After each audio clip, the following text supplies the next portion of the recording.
Shabbat Shalom to everyone and Shana Tova. It's so nice to have everyone here. Beautiful evening still ahead of us. We have a discussion, and then we will be doing, after this discussion, we'll be having Havdalah together and changing the Torah mantles. And then we'll have our Selichot, beautiful Selichot service. And after that, there'll be a little break. And then for those who really, really, really want to stick around, there's a late night Selichot, traditional Selichot service tonight. Before we get into the discussion tonight, Ilana Zimmerman, our program director, wants to make a brief announcement about your high holiday tickets. Take it away, Ilana. Thank you. Hi, everybody. Thank you for your cooperation tonight, and thank you all for coming. We're so happy that so many of you are here tonight, and hope you feel satisfied from all the delicious food, and now your mind and your hearts get to be fed as well. Anybody here who let the office know that they were going to come pick up tickets, I will have those for you at some point during the break. I only have your tickets if you told the office that you wanted to pick them up. If you didn't, then they were mailed to you, and you should be receiving them any day.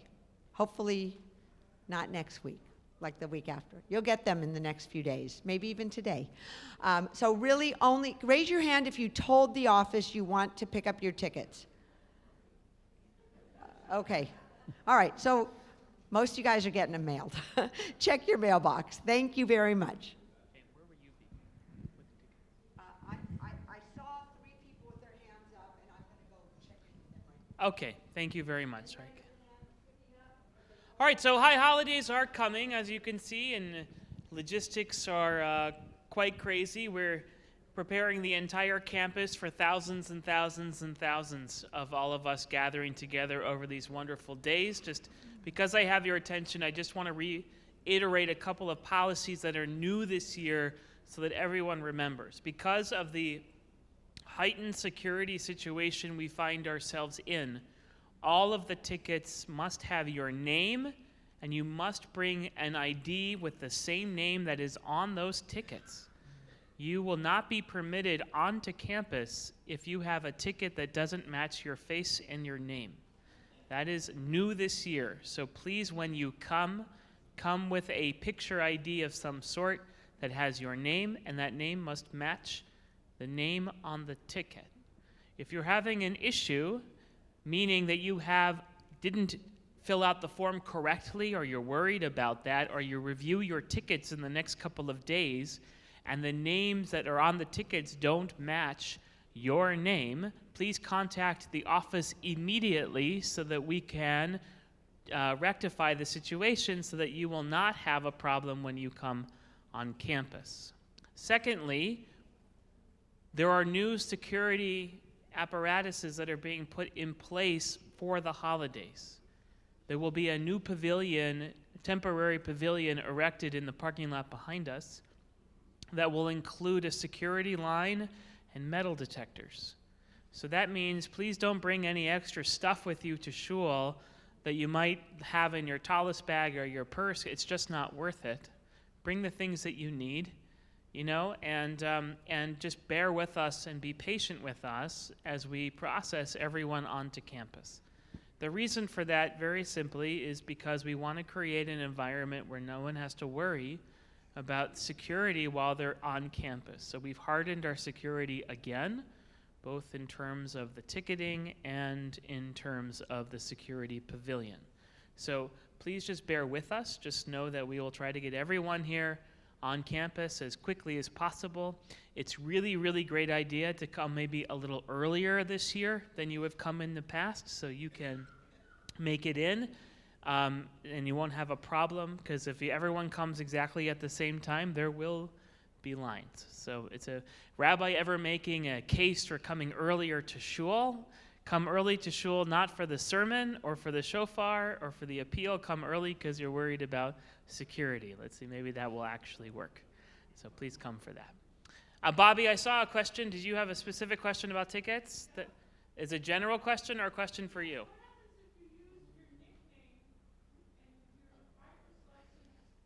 Okay. And is your picture on your driver's license match your legal name? Yes, I assume so, right? Okay, so if I see a picture of you and the same last name and the name's only slightly different than it's on your ticket, I think we'll use our seichel and try to figure it out. Yeah, okay. Unless your name is like you changed your name altogether. I don't know, like you're, okay, just want to make sure.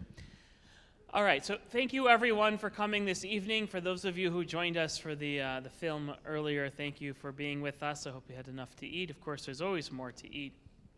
We want to engage in a discussion now about the topics of the movie, and I just want to outline a couple of them because I know it was in English and Hebrew and German and with subtitles, and you know it was a little bit hard to hear some of it, and some people had a hard time seeing. So I just want to be clear. The movie profiled a number of families, a small number of families, who are Israeli or Israeli with a German or Austrian partner, and they want to move, and those Israelis want to make their life in Germany or in Austria, okay?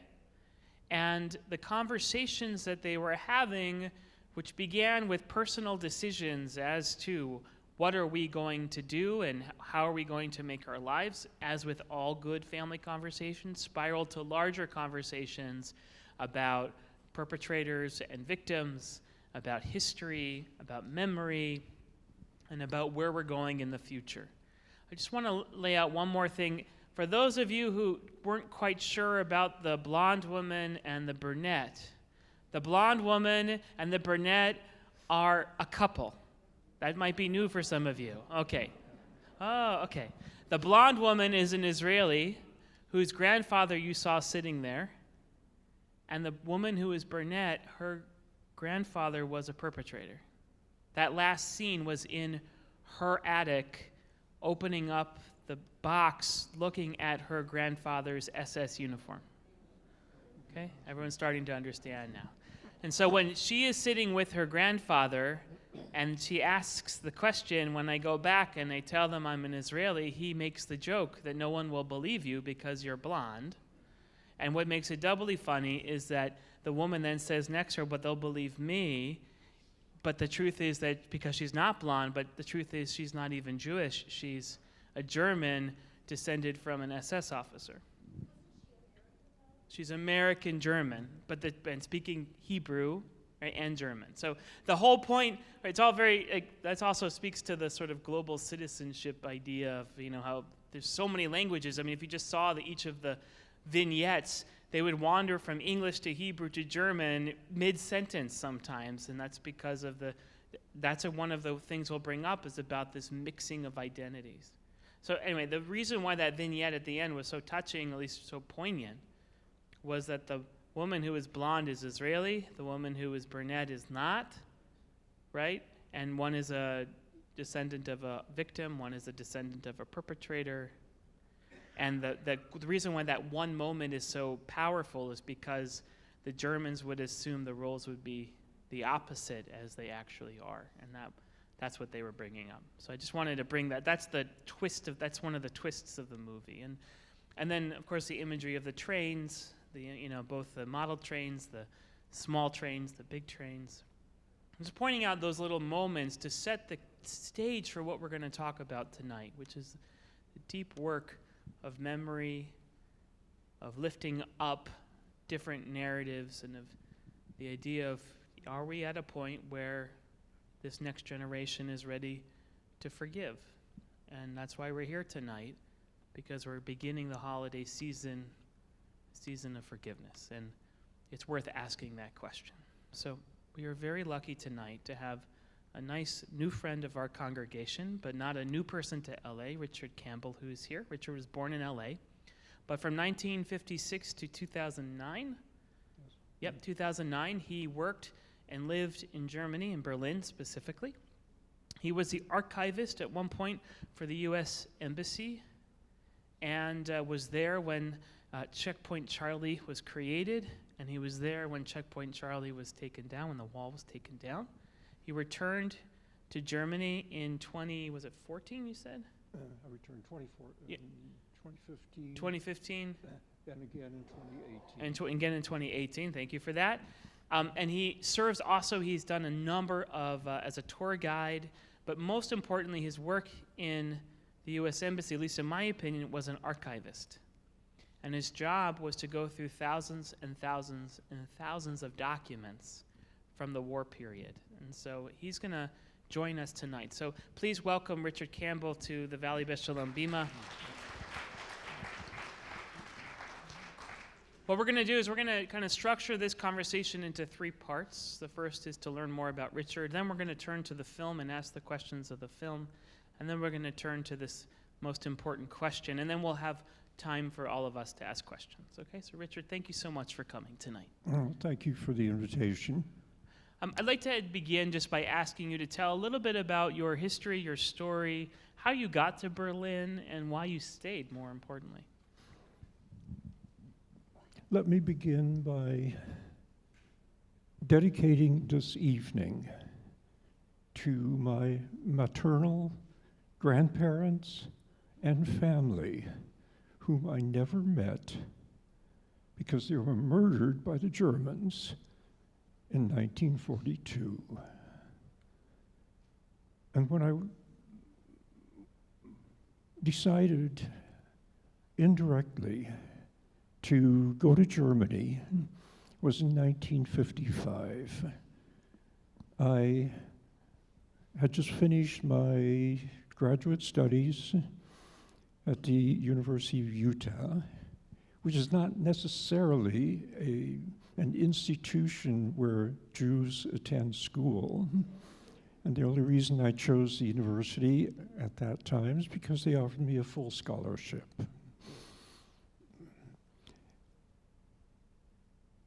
I was initially assigned, or I arrived in Germany in April 1956.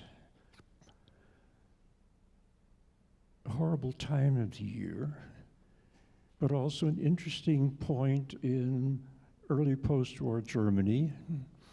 I was just at the transient or reception center for 2 or 3 days.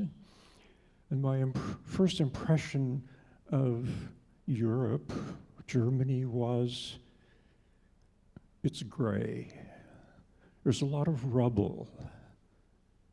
But why is there one massive building still standing, painted white, or not painted, but it was white sandstone?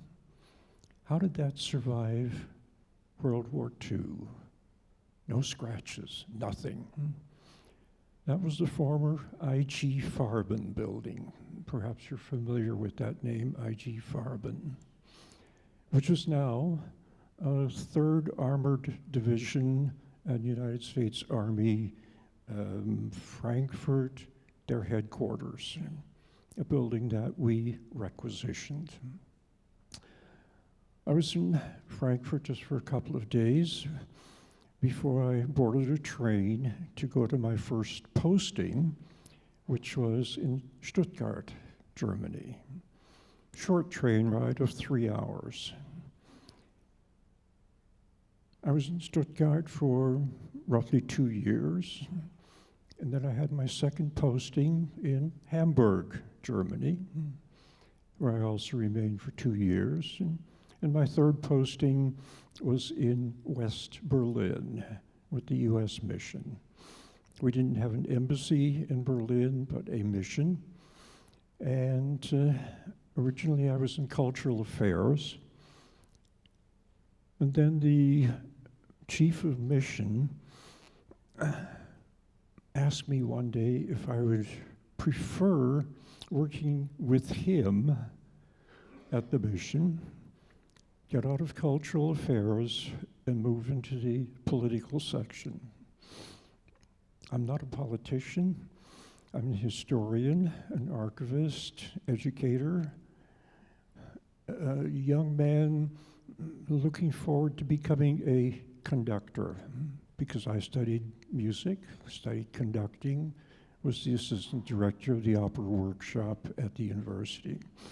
Okay, politics sounds very good. And my job was as a political analyst. And for those of you who might be familiar with such terminology, It's a broad term.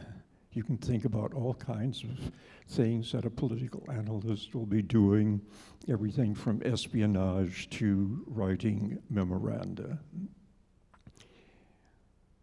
I stayed in West Berlin, even though I'd already been to the city in 1956 for a roughly week's visit. I had an opportunity to visit East Berlin at that time, which was theoretically off limits for Americans.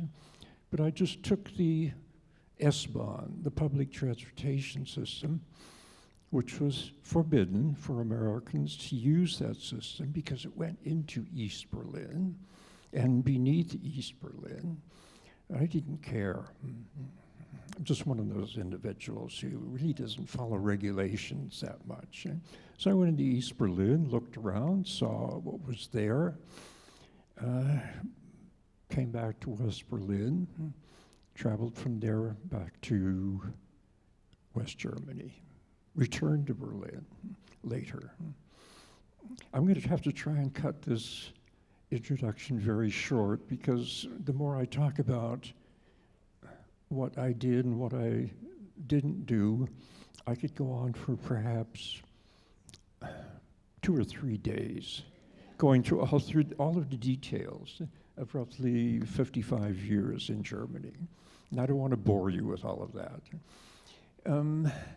Yeah, in West Berlin, I was strictly working at the mission, analyzing primarily East German newspapers, bulletins, and things like that. However, this period of time in West Berlin was also broken into different sections. And in 1963-64, I was temporarily posted in Jerusalem at the consulate. I will not describe my work at the consulate. Save that for some other time. Returning to Berlin, spent another couple of years there until I was posted to Tehran, back to Berlin, out of Berlin again, to Kabul, back to Berlin. Next trip was to Tokyo, back to Berlin, where I spent most of my career traveling from Berlin to other cities and countries. I stayed in West Berlin with the mission until 1986, when I was now posted to the United States Embassy to the German Democratic Republic in East Berlin. So I am on the other side of the wall. And as the rabbi mentioned, yes, I did see the closing of the border. I witnessed that on the 13th of August, 1961, at 1:11 a.m. The East German government closed the border between the two parts of Berlin, and 2,500 soldiers, militia, construction workers, and others created a human barrier between the two parts of the city. I'm not going to go into the background of why the wall was built, why the border was closed, because that's a lecture in itself. We can go back to 1948 to understand why that happened. So now I'm on the other side of the wall in East Berlin and East Germany, continuing my work as a political analyst, but given new assignments by the ambassador as the embassy historian, as the travel officer, and also as the official United States government guide for VIPs to Berlin, East and West. Sideline.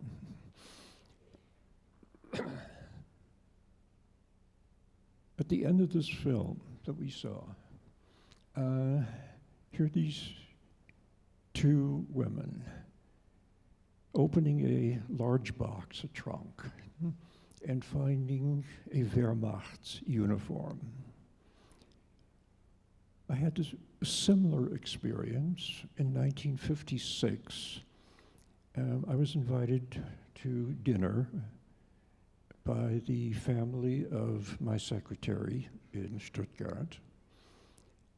And before dinner was served, her father showed me some of his treasures from World War II, namely his uniform, namely some books that were bound in parchment but had blue markings on them, and also a lampshade that had blue markings on it. And he was proud of these treasures.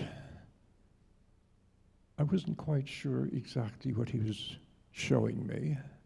I was only 24 years old at that time, and this was something new to me, but it stuck with me. I later realized what it was. Another episode that ties tonight with my background was in the early 1970s. I was invited to dinner by, I wouldn't call them friends, but an acquaintance. And during the dinner, this man was sitting to my left at the dinner table. His wife was sitting across the table, and my then wife was sitting over at my right. And he began to describe his time with the Wehrmacht in Russia. And he did this in detail, and he was also very proud of his time with the Wehrmacht. And he described in detail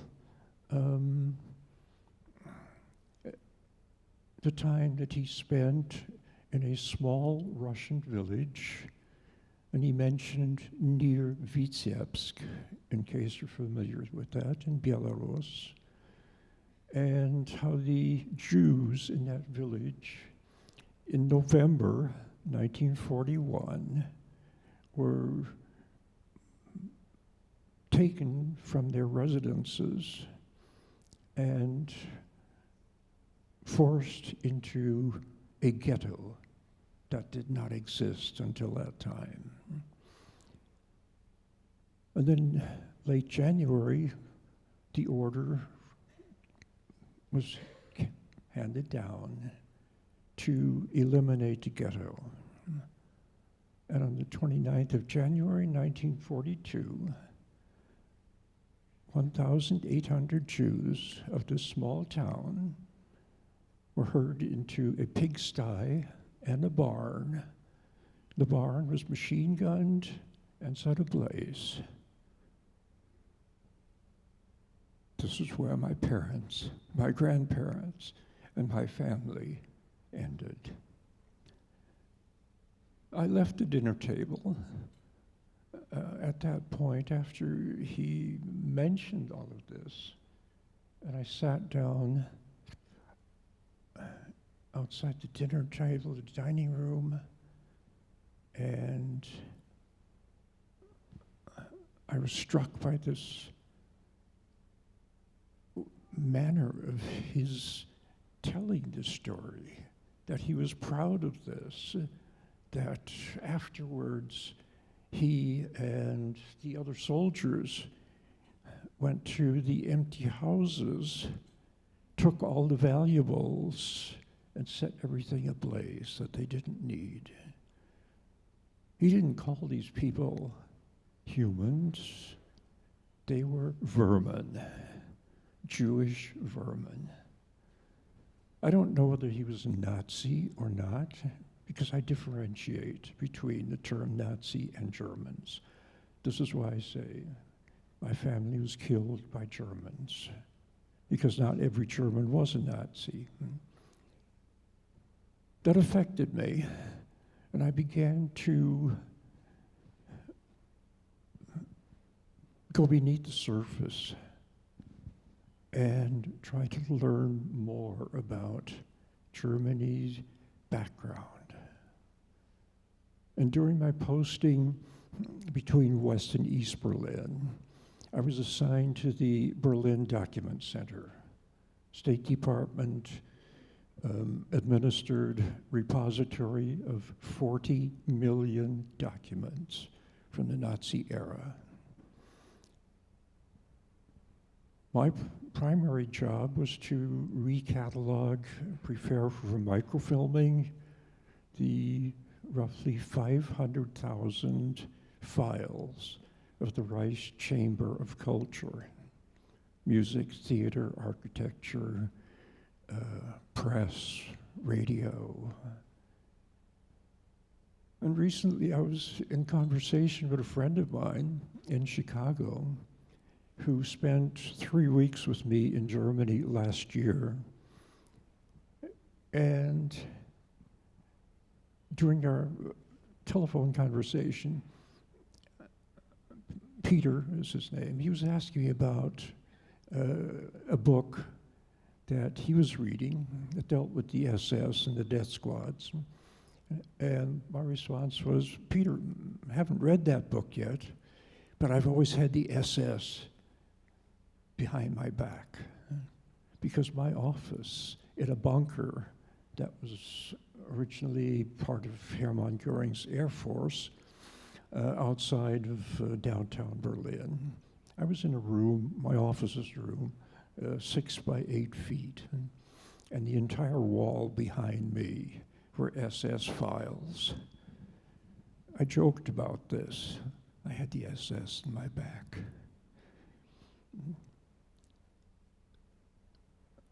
As I said, I could go on and on about more and more of the history. Thank you. Just I mean, if you haven't, go ahead. You have okay. another hand. In closing, there's a number of things that I could talk about. It's necessary to understand German mentality and Austrian mentality. They're different. And to, let's say, move over to the film itself,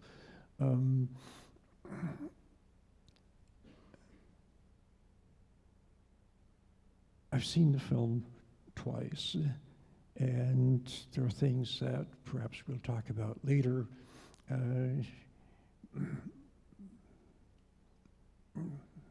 I somewhat have problems with that film, and perhaps during our Q&A, I'll be able to answer perhaps your questions, or we can go into more detail about this. Thank you for sharing. Thank you for sharing those powerful stories. I also was in Berlin earlier this year. I was invited by the Ministry of Foreign Affairs of Germany on a 10-day diplomatic sort of trip to Germany. And it was sponsored by the Goethe Center, which I know that you know about. And we went to Sachsenhausen, the camp, and we met with Germans of all different stripes. We walked around Berlin and explaining the various different layers of history of Berlin, and then speaking specifically about the Nazi period and then the Cold War period. And you can see very distinctly in Berlin the different periods played out in terms of art and architecture and how it shaped the city. And then on a deeper level was these questions about, we met with the government ministers that focus on anti-Semitism. And the ostensible reason why we went to this trip was because the foreign minister of Germany was launching a Holocaust education program for all of Europe, for all of the EU. And so we were there for the opening session where he spoke and the press conference. And then we broke off into small groups, and the groups we met with were educators that were designing this education program for high school students. We met with those educators that were designing this cross-European education system for all of the EU, for compulsory Holocaust education. And then in that afternoon, we met with the essentially what the sort of in the Prime Minister's office, the person who was designated to deal with anti-Semitism for all of Germany. And then we met with the person, that counterpart, who deals with anti-Semitism specifically in the districts around Berlin. And they explained how their office is funded and what the laws are, because there's no First Amendment in Germany, unlike here. So in Germany, it is illegal to be a Nazi. It is illegal to have Nazi to openly display Nazi paraphernalia, or to speak, or to deny the Holocaust, or even to be openly anti-Semitic. Those things are all illegal in a way that they're not here. And so a lot of what they do is enforce those laws, these ministers, forgot the exact position, essentially what we would call like a district attorney or a U.S. attorney today. And so as we began having these conversations when we were in Germany, I'm, of course, like I grew up in a family that had family in Dachau, and on both sides. One side of my family who never made it out of Europe were interred at Dachau, survived. And another part of my family who came here and stayed in America were part of the army that actually went and helped liberate Dachau. So we have a very interesting story in our family about that. And so for me, going to Germany and the Judaism and the Jewish culture I grew up with, like I arrived in Germany and I was like naturally, in so many ways, afraid, disturbed, disoriented, unclear. I brought photos of my family with me because I wasn't sure how I was going to approach meeting my first German on German soil, which happened to be the barista at the airport to give me a coffee. Turns out they were annoyed that I only wanted coffee and not like a sandwich, which I didn't know was a thing. So I go into this place and I'm, with this mentality, and I recognize that it's a diplomatic trip that has an agenda. I mean, I'm not naive enough to know that. But I have to say, over the course of these conversations,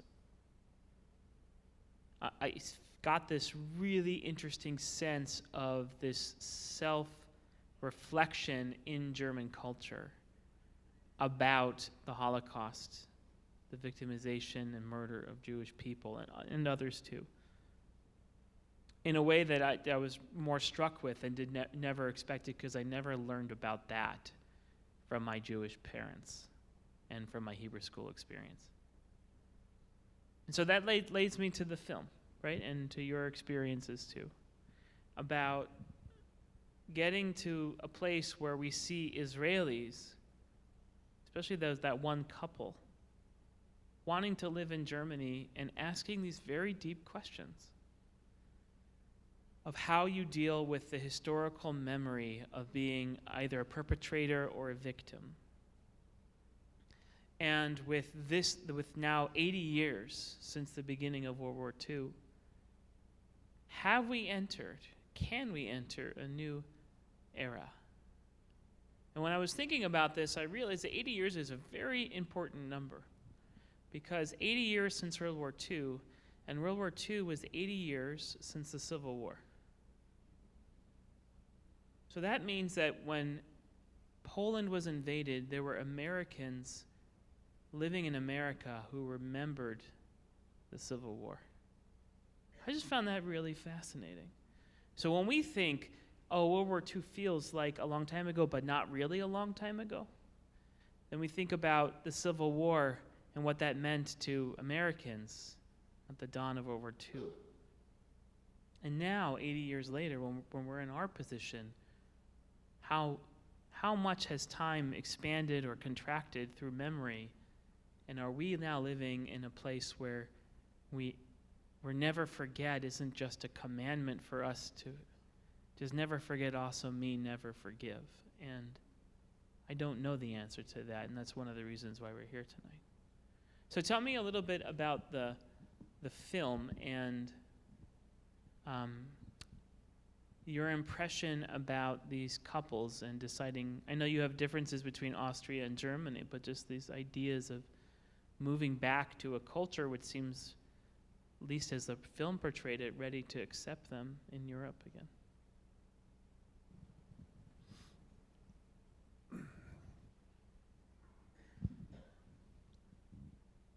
The film has two aspects for me.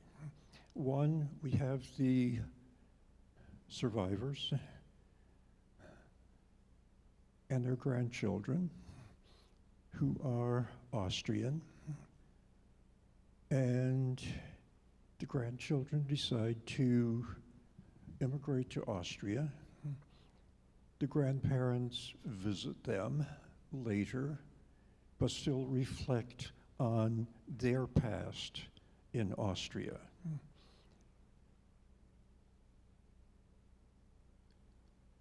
And the scenes depicted in the film,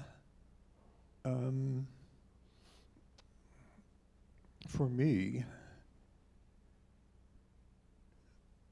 with the exception of one scene where the grandmother is in her former residential building. On the top floor is this theater where she speaks.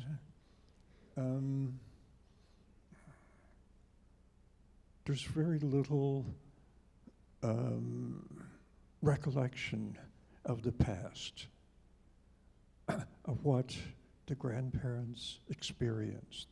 There's talking about this, there's some mention of this, but this is the Austrian aspect. Whereas in Berlin, it's just the two couples who are surrounded by the past. Every day, you are faced with the past, whether you're in West Berlin or whether you're in East Berlin. I designate the two, West and East, because it's an historic division of the city. It goes back to 1920, when Berlin became one city. And if you lived in West Berlin, and you wanted to go to the opera or to the museums or to the theater or go to the Jewish department stores, you went to East Berlin. So this has been retained within the division of Berlin. And these young people who are now in Berlin, they live in what was formerly the Jewish quarter of Berlin, the so-called Scheunenviertel, or barn quarter, around the historic center of the city at, I will say we, as an ex-Berliner, we called Alexanderplatz. And this, it's difficult to explain this unless you're there to understand this feeling. It's still, for me, and I think also for my wife, it's still there, that Jewish flavor of that part of East Berlin. I don't know where exactly these two couples live, but I do know when you walk the streets of East Berlin and you're confronted with the old buildings from the 19th century that survived World War II, that survived East Germany, the GDR, but have been now renovated and are extremely expensive residences. But you're also confronted with the approximately 3,500 stumbling stones, Stolpersteine, the little brass plaques that are attached to a granite block and placed in front of the buildings where people lived. They might be your grandparents, they might be friends, but people know that this person lived here. So this is what you're confronted with in Berlin East. Two scenes that had nothing to do with Berlin East, but has something to do with the general atmosphere of Berlin, was the one market scene, which is the Turkish market in the Turkish Arabic district of the city, southeast Berlin. I used to go shopping there, not because of the fresh vegetables and fruits that I could buy there, but I could be there to rub shoulders with Turks and Arabs and people from Africa and Berliners, everybody. It's a very enlightening experience. And nothing ever happened to me, and nothing ever happens to others who go to the Turkish market to go shopping. So why are these young people moving from Israel to Berlin? The vibrancy of the city, the relatively inexpensive rents. I say relatively inexpensive because they are cheaper than living in Israel. The creativity in Berlin. You won't find it in West Berlin, but you will find it in East Berlin. So this is a difference that one has to observe when you're in the city. West Berlin is what we used to call the American ghetto, because it's been Americanized. It was the showcase of the so-called free world to the world behind the Iron Curtain, whereas East Berlin was always Berlin, the historic Berlin, which, by the way, the Soviets never demolished.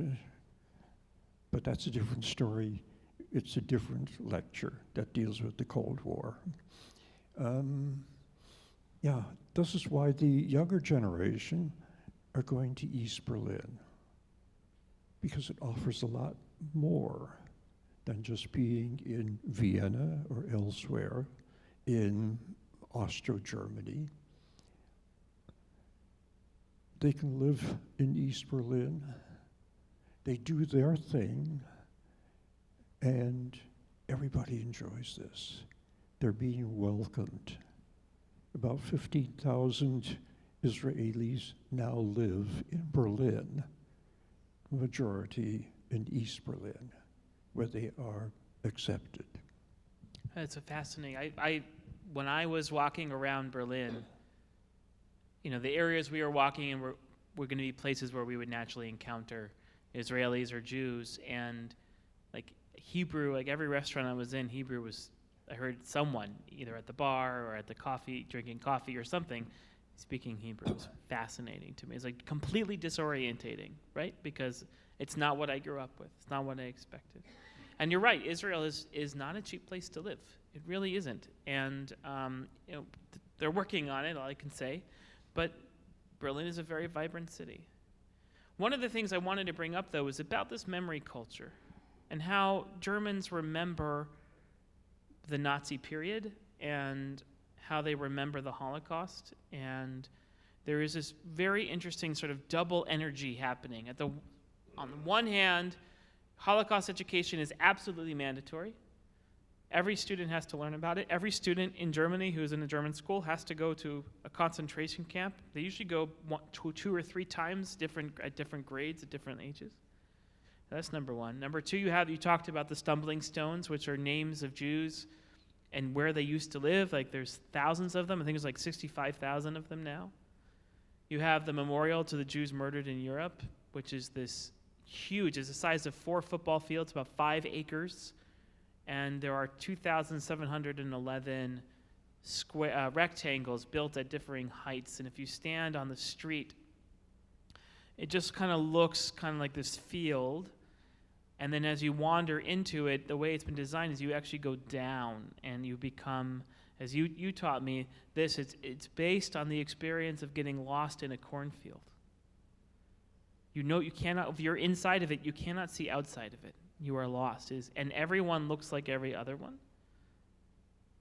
Not coincidentally, the number of those structures in the memorial corresponds to the number of the pages in the Talmud. So I thought that was really interesting. And the property that was chosen is right in the most important, most expensive property in Berlin itself. It's right near the Brandenburg Gate. And there have been a couple of additional memorials that have been added to sort of create this walk, including one to LGBTQ, and I think the Roma have one now, and there's one more, I think. There's a memorial to the homosexuals, and there's also a memorial separate. Both of these are separate. One to the Roma and Sinti. That's right, the Sinti, that's right. And so there's this big experience here. So that's all part of this memory culture.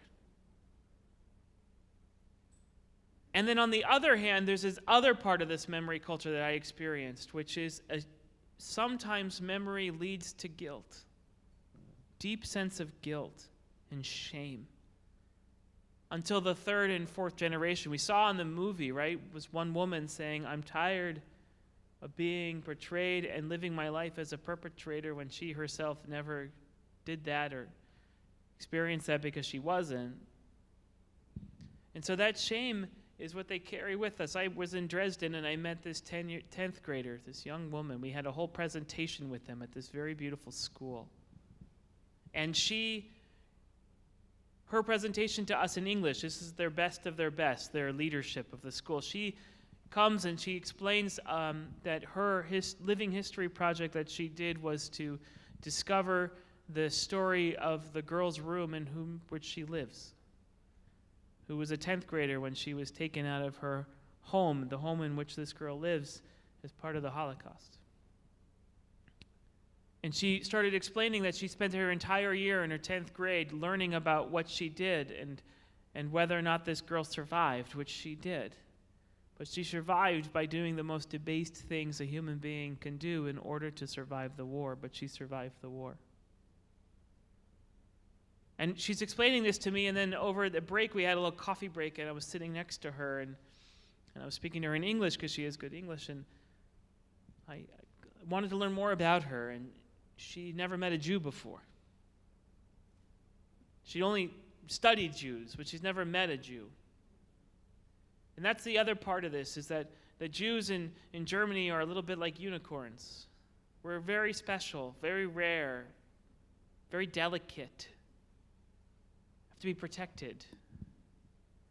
And so I explained to her that I appreciated all of her stories and her research. And then I said to her, I didn't want you to feel shame or guilt, but I do want you to feel responsible. I don't want you to feel shame or guilt for things that your grandparents or great-grandparents did. I want you to feel responsible for the next Jew who's actually sitting in front of you right now. She took a deep breath and she relaxed. Then we started talking about pop music. She couldn't have that conversation with me before because it wasn't okay, because there was this thing between us. So that leads to this last question, because we don't have much more time. In the 3rd and 4th generation, have we, and I mean we, and I mean Jews, also placed an undue responsibility on German kids to feel shame about the Holocaust? And if we did that, and if they did that to themselves too, can we find a space to move on? And I don't mean to forget. As I think even one of the people around that conversation in the movie says we have to forget. Remember that? I don't mean that. I mean to move to a place where we can build the world we want to see together. The reparations conversation always comes up, and I didn't know this till this week, but reparations were a hugely divisive conversation in Israel during the time of reparations. The number one person who profligated reparations for Israelis or for Jews in Israel was Ben-Gurion. And the number one person who was against it was Menachem Begin. Menachem Begin led protests that led to an attack on the Knesset itself, broke a few windows and doors of the Knesset, trying to keep Germans from giving reparations to Israelis.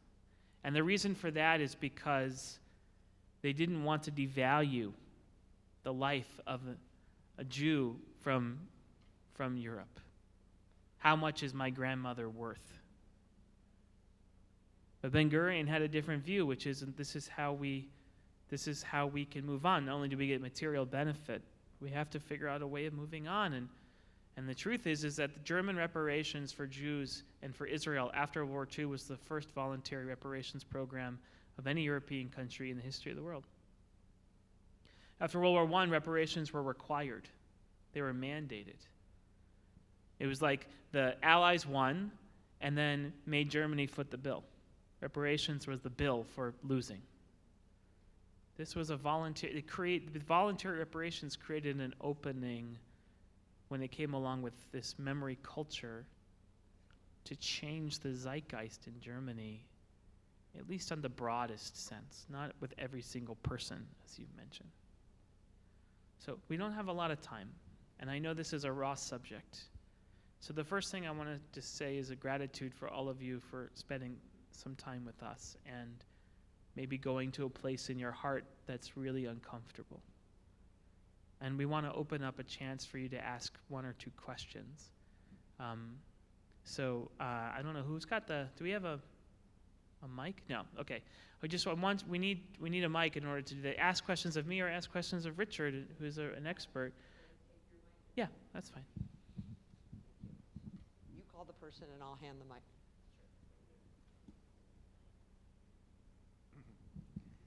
Hi. Sure. Having been to both Germany and Austria, I clearly found dramatic differences in how they both approached what happened during the Holocaust. You know, the Germans were willing to accept that they were to blame, obviously, and all that we saw was very, at least good, encouraging to see what they've done and all the things you've mentioned. The Austrians acted like they were victims rather than perpetrators and acted differently. You mentioned earlier about the mentality of both places, and you also mentioned, and there were also people who went to Austria. So I'm curious your feeling about that difference.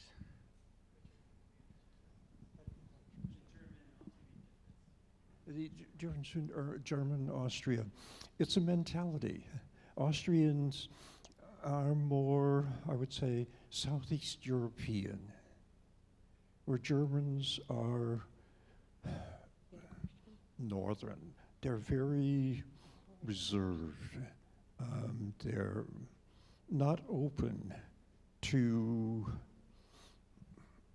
outsiders or to outside ideas. When I mentioned Americanization, it was something that the American forces in the American zone and West Berlin forced upon the Germans. We're going to denazify you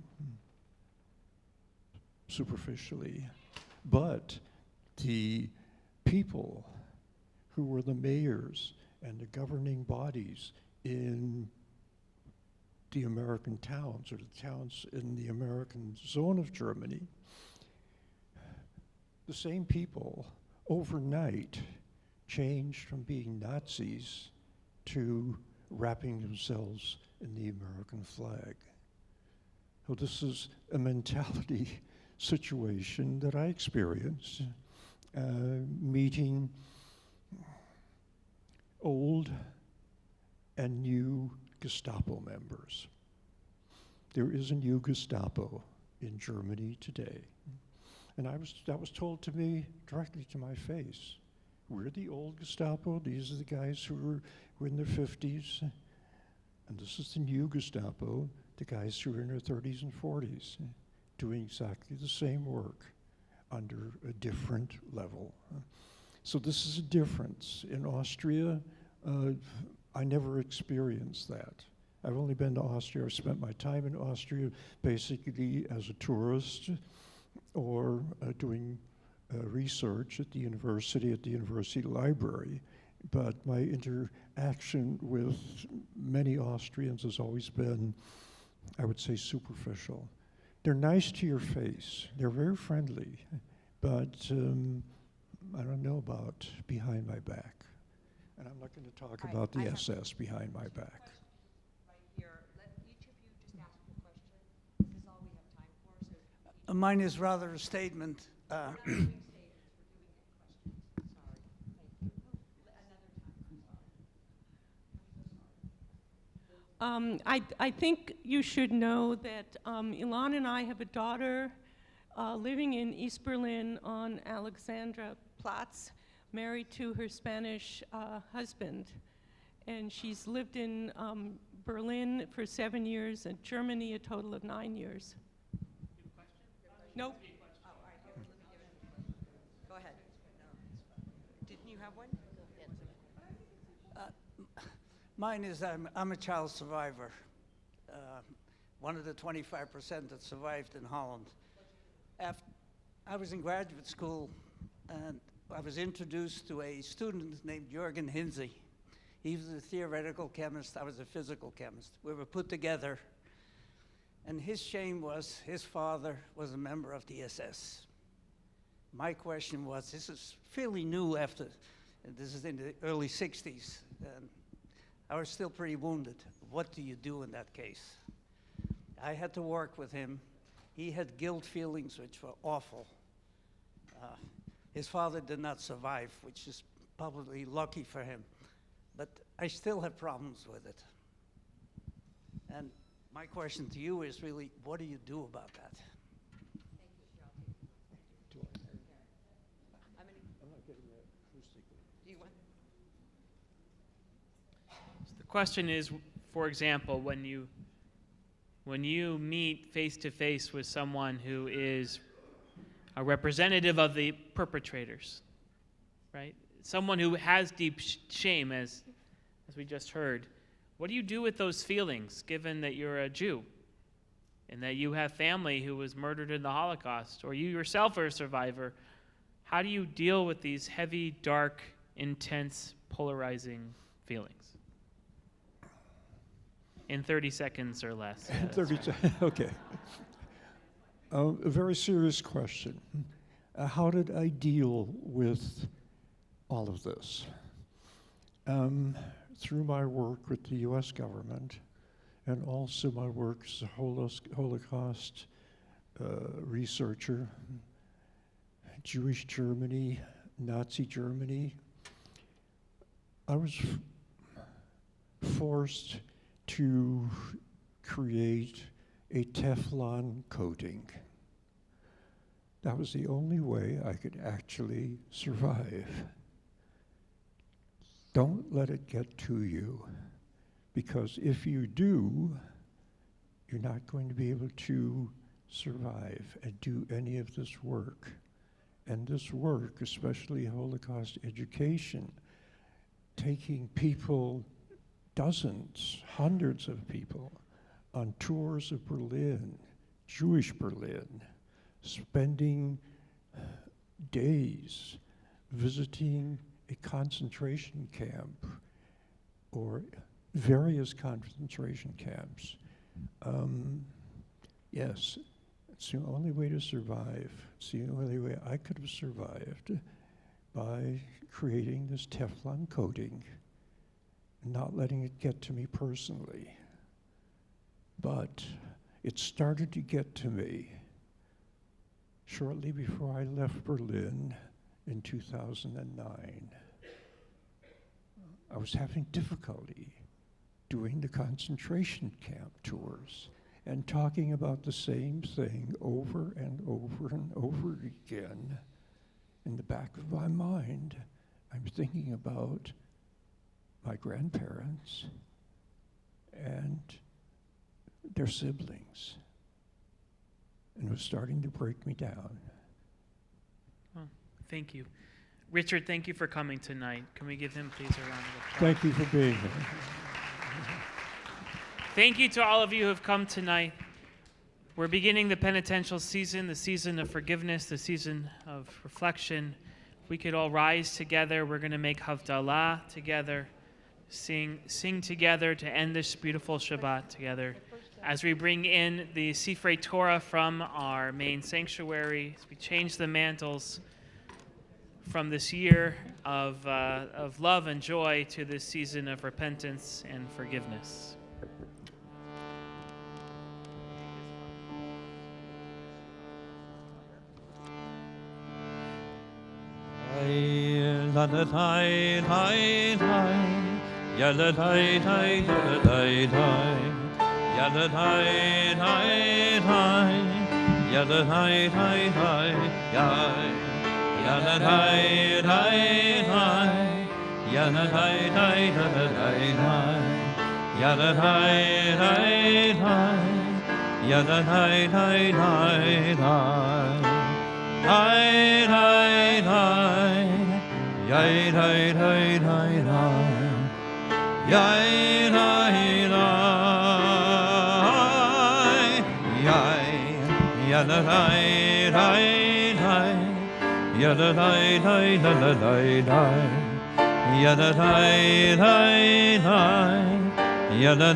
Adonai, Baruch atah Adonai Eloheinu, Melech haolam, Borei peri hagafen, Borei peri hagafen. Lai lai la la la la lai lai lai lai la la la la lai lai. Ya la lai lai lai lai lai lai la la lai. Lai lai la la la la lai lai lai lai la la la la lai lai. Ya la lai lai lai lai lai lai la la lai. Baruch atah Adonai Eloheinu melech haolam. Borei minei mesamim, borei minei mesamim. Lai lai la la la la lai lai lai lai la la la la lai lai. Ya la lai lai lai lai lai lai la la lai. Lai la la la la lai lai lai lai la la la la lai lai. Ya la lai lai lai lai lai lai la la lai. Baruch atah Adonai Eloheinu melech haolam. Borei meorei ha'el, borei meorei ha'el. Lai lai la la la la lai, lai lai la la la la lai lai. Ya la lai lai lai lai lai lai la la lai. Lai la la la la lai lai lai lai la la la la lai lai. Ya la lai lai lai lai lai lai la la lai. Baruch atah Adonai Eloheinu melech haolam. Amandim ben kodesh levov, ve'or lechoshet. Ben Yisrael ha'ami, ben yom hashvi, l'sheshet yemei ha'aseh. Baruch atah Adonai, amandim ben kodesh levov. Lai la la la la lai lai lai lai la la la la lai. Ya la lai lai lai lai lai lai la la lai. Ya lai la la la la lai lai lai lai la la la la lai lai. Ya la lai lai lai lai lai lai la la lai. Shavua tov, Shavua tov, Shavua tov, Shavua tov, Shavua tov, Shavua tov, Shavua tov, Shavua tov.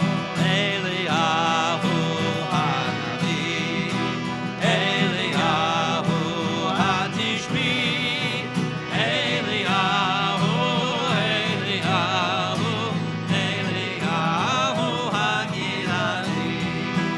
Bimheira beyonenu, Yavo eleinu. Mashiach ben David, Mashiach ben David. Eliyahu hanavi, Eliyahu hatishbi, Eliyahu, Eliyahu, Eliyahu hagiladi.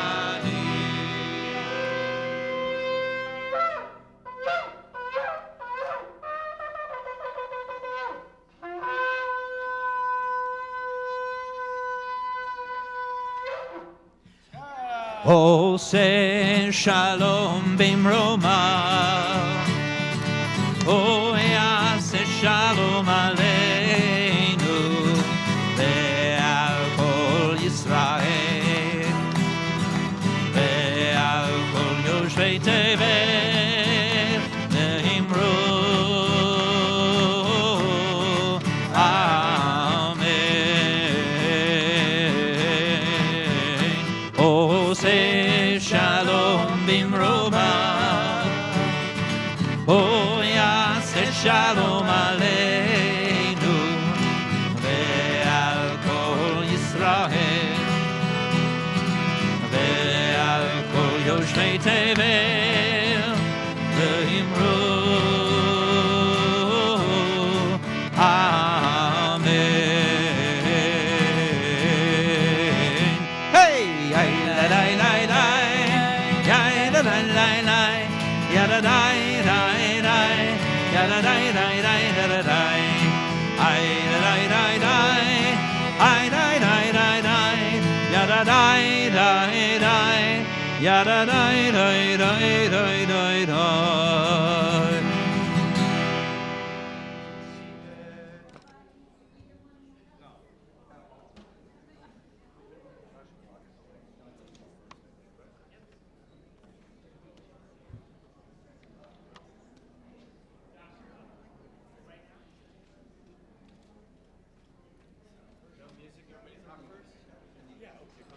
Let's do a Niger.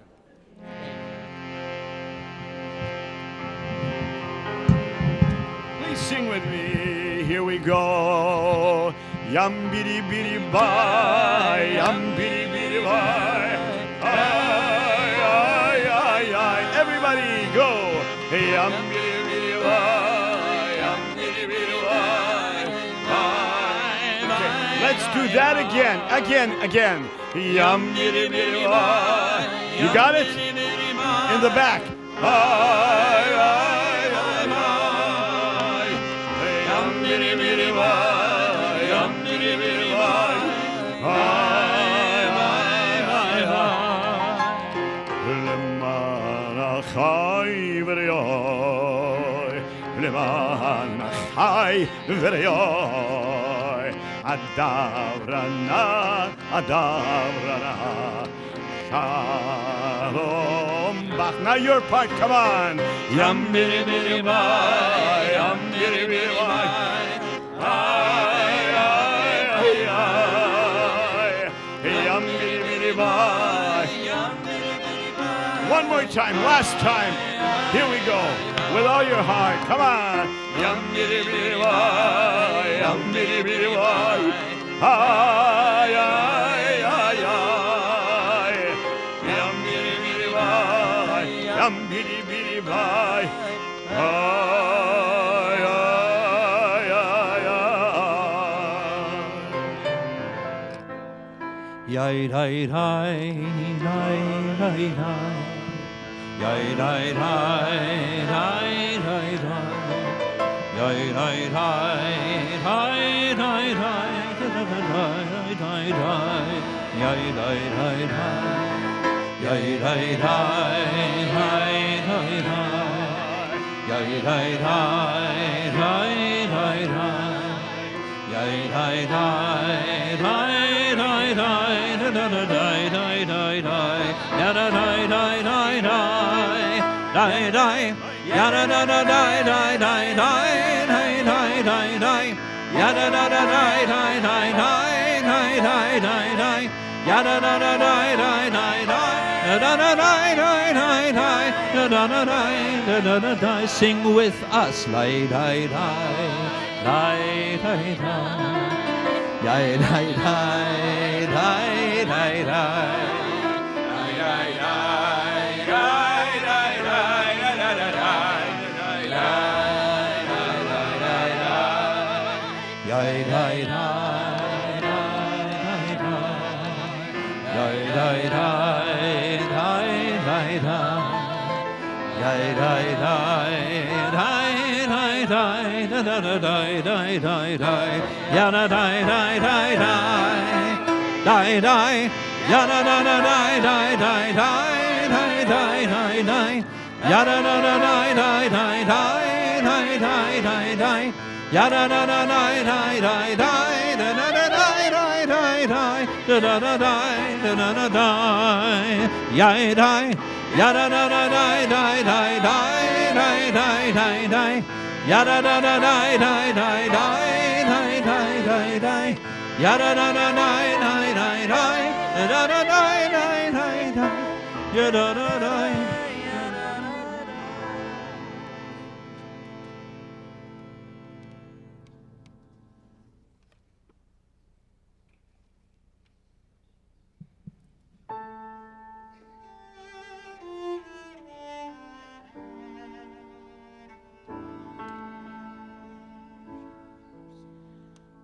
הנשם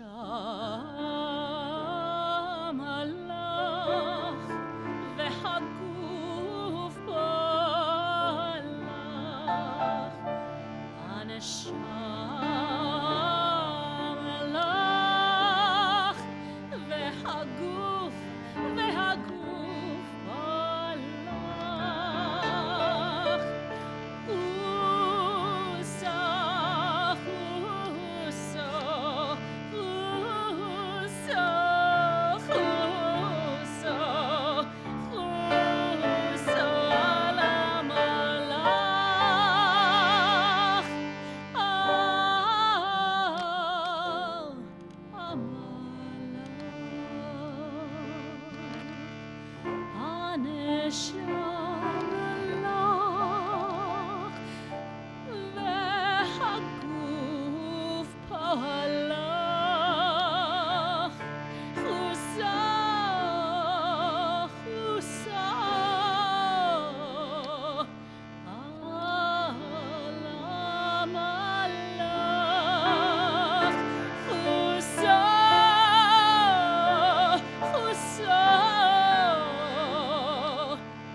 Lay, lay, lay.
It's hard to realize that we have, at the beginning of the year, about 1,000 kids that make their way through our building, and with hundreds in our day school and hundreds in our afternoon school and hundreds in our preschool programs. It's just really astonishing to think what happens on a daily basis in this building, and it's surprising when you look around that the walls are not smeared with paint and smudge and smush and all the things that happens when 1,000 kids move through this building. But one of the benefits that we have of a time of year like this is that because school has started now, it's already a month, that the children have been able to kind of grow accustomed to the space. And they've been doing a lot of work, not just about the holidays, which is typically what happens. School begins and the holidays are shortly thereafter. And the children immediately move into how to put their books into their lockers and get to their classes and do all the things that they need to learn to do in our daily routines. to talking about the high holidays and what it means.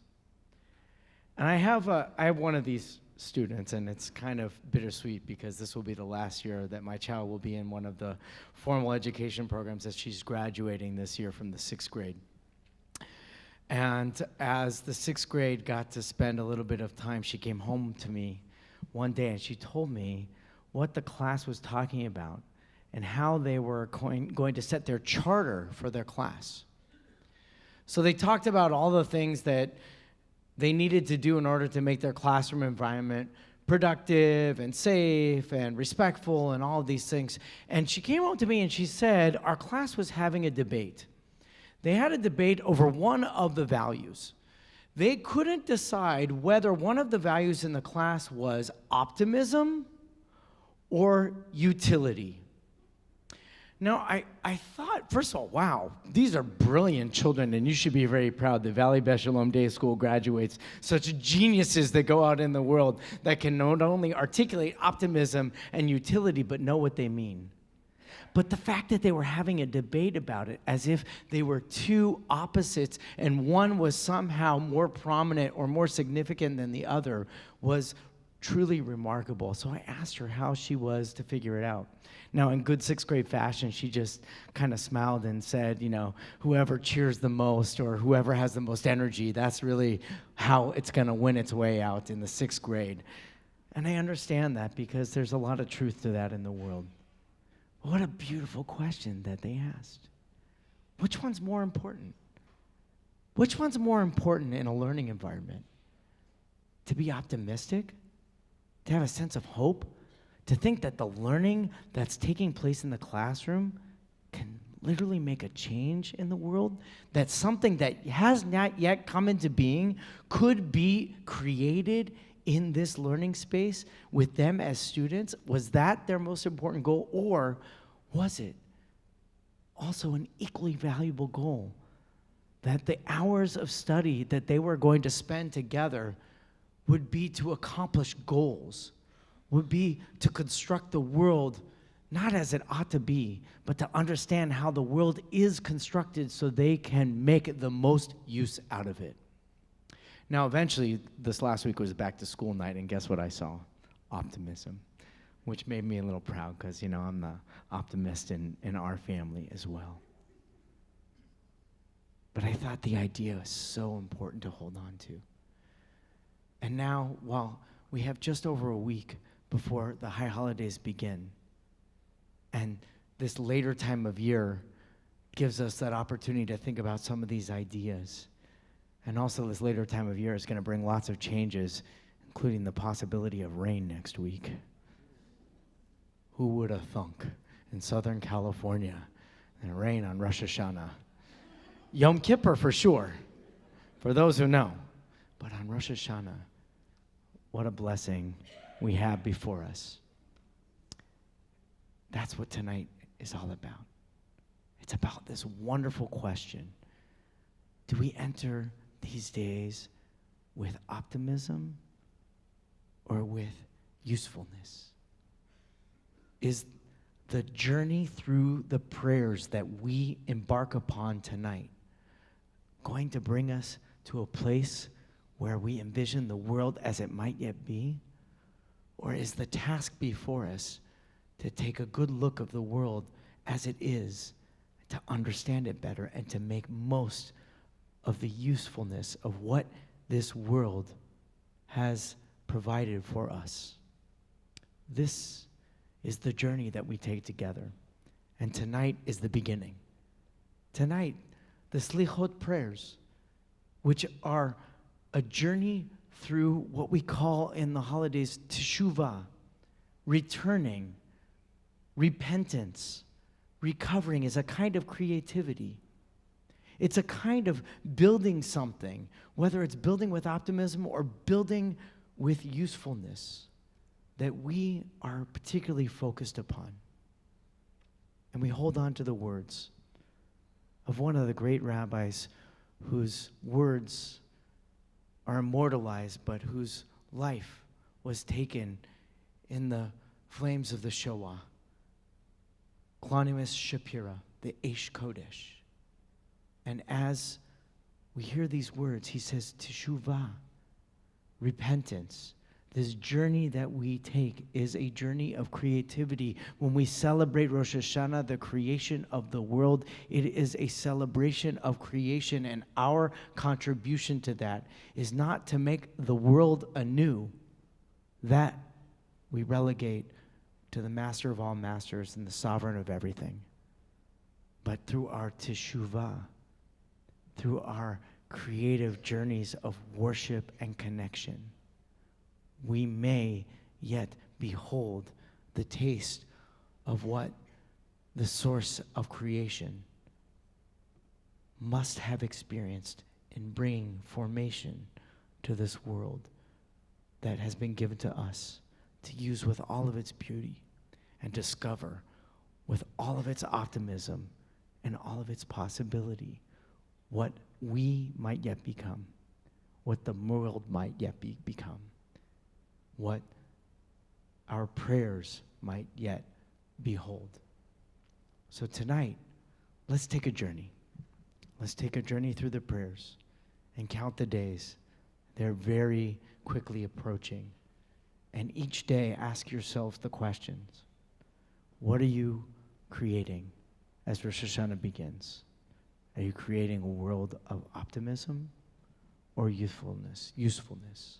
Are you creating a world of hope or a world in which you take all that there is and make the most of it as it is meant to be used? Let's take the journey together as we turn in our books to page 3. Page 3 as we enter into the Selichot prayers with Ashrei.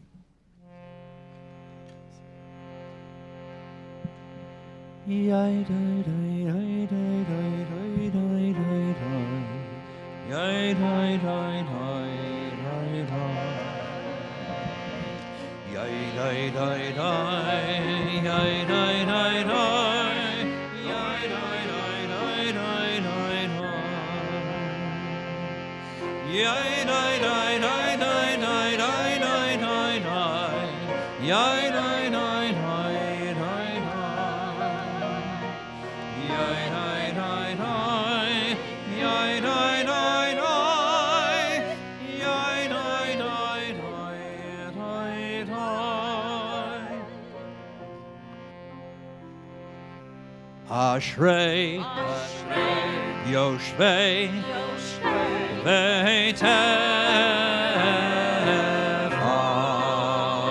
Hold everything. Let's try that again.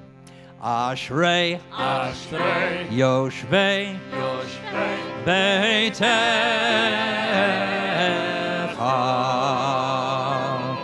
Oh, dear hallelujah. Oh, dear hallelujah. Ashrei Yoshvei Beitecha. Oh, dear hallelujah. Selah. Ashrei ha'am shekacha lo. Ashrei ha'am she'Adonai Elohav. Ashrei Yoshvei Beitecha. Oh, dear hallelujah. Oh, dear hallelujah. Aromimcha Elohai HaMelech, Vavarcha Shimcha Leolam Vaed, V'chol Yom Avarchecha, Valala Shimcha Leolam Vaed. Ashrei Yoshvei Beitecha. Oh, dear hallelujah. Oh, dear hallelujah. Tov Adonai lakol, v'rachamav al kol ma'asav. Yoducha Adonai kol ma'asecha, v'chasidecha yevarchucha. Ashrei Yoshvei Beitecha. Oh, dear hallelujah. Oh, dear hallelujah. רצון יראיו יעשה, ואת שבתם ישמע ויושיעם. שומר אדוני את כל אוהביו, ואת כל הרשעים ישמיד. אשרי יושבי ביתך. עוד יהללוה, עוד יהללוה. תהילת אדוני ידבר פי, ויברך כל בשר שם קודשו לעולם ועד. ואנחנו נברך יה מעתה ועד עולם. הללויה. אשרי יושבי ביתך. עוד יהללוה, עוד יהללוה.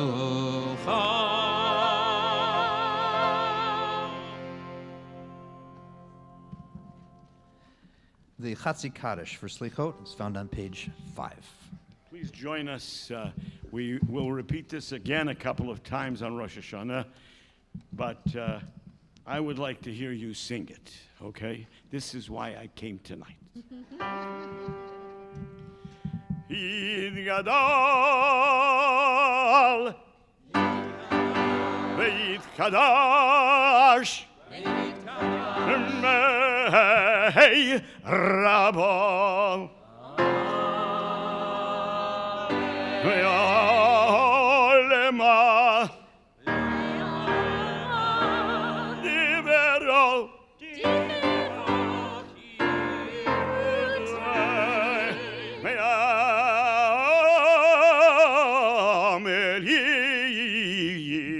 Me'amelich Malchotei B'chayechon u'b'yomechon V'ayezevol Beit Yisrael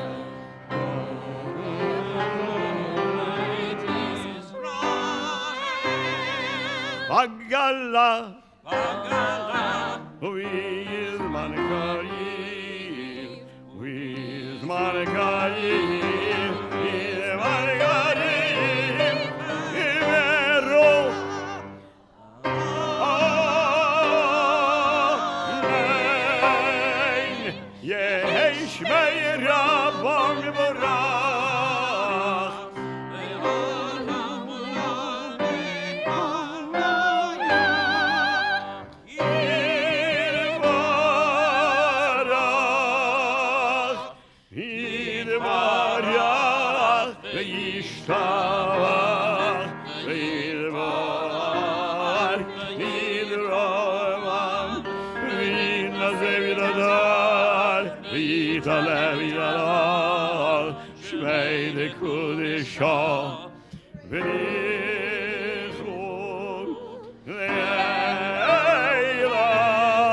Min kol bichadav shirada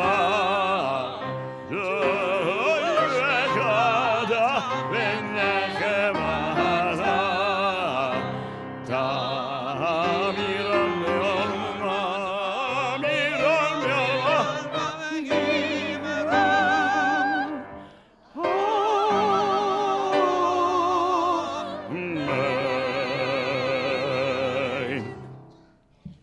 Page 15, Slach Lanu.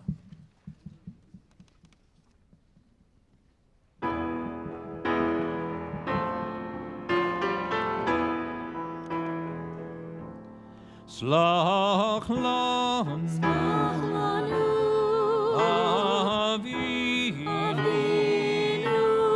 Echatanu Echatanu Slach lanu Avinu Echatanu Kichatanu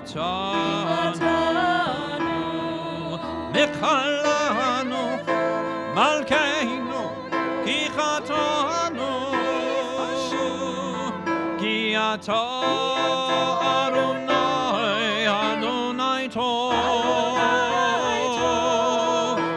וסלח ורב חסד לכל קורך ורב חסד לכל קורך סלח לנו אבינו כי חטאנו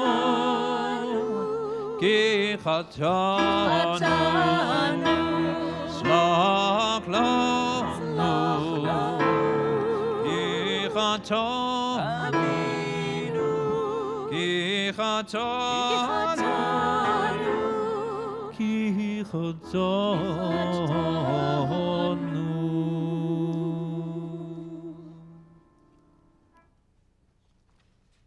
Slach lanu ki chatanu. Forgive us, for we have sinned. What does that really mean? Both words don't make any sense in a lot of ways, right? Forgive us, for we have sinned. Well, let's start with the last one. What does it mean to really sin? We knew once upon a time what it meant to sin. It's right there in the Torah. It's supposed to bring a sin offering at particular times. But in our day, it's hard to know what sin actually means. Christians have a certain notion of sin, and I think the Muslims do too. Jewish sin, though, it's a little different. It's this idea of perhaps not living up to the expectations that we set for ourselves. Sin is different than guilt. Guilt is a whole nother thing. That's a whole nother Jewish topic. It's a whole nother sacrifice, by the way. Just letting you know. Jewish guilt started in the book of Leviticus, and it's different than sin, but they're both together. I mean, it's like not living up to our ideas of who we imagined ourselves to be. You have dreams, expectations, fall in love. Someone falls in love with you. But when you don't live up to someone else's ideas of what it means to be in a relationship, come home late again. You leave your socks on the floor again. When you don't live up to the expectation that you have of yourself, I'm going to get thinner this year. I'm going to do more charity work this year. I'm going to be smarter. I'm going to take another class. That's the idea of sin. It's not that you've done something that's necessarily wrong. So you haven't fulfilled the dreams that we have for each other and that we have for ourselves. And what about forgiveness? Forgiveness is the act of allowing ourselves to not be perfect. If being sinful means not living up to your expectations and others' expectations, having forgiveness means allowing people not to fulfill all of your dreams that you have for them and all the dreams that you have for yourself. Because all of us, at one point or another, are going to be disappointed with the choices we've made. Not that our lives are so bad, but we get stuck in that mindset, I would have, I should have, I could have, if only. Having forgiveness means allowing those alternative lives that you could, would, or should, letting them go so you can live the life that's actually in front of you.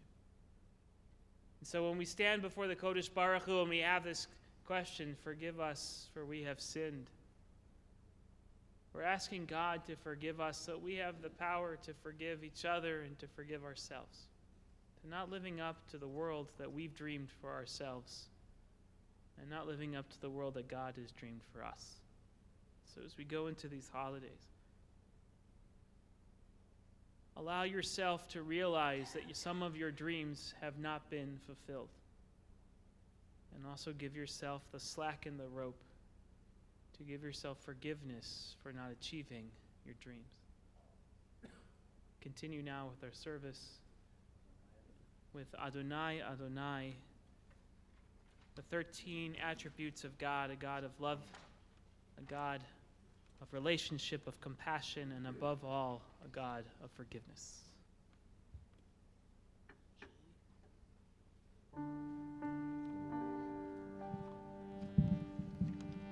We do this during Pesach, Shavuot, Sukkot. Ami Aloni's version, please join us.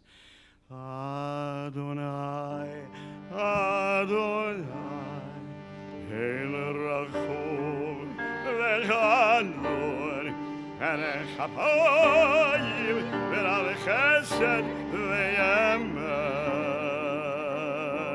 No Zerech Chesed Lo Alaviv, No Seyavon V'Afeshon, V'Chato, V'Nakeh.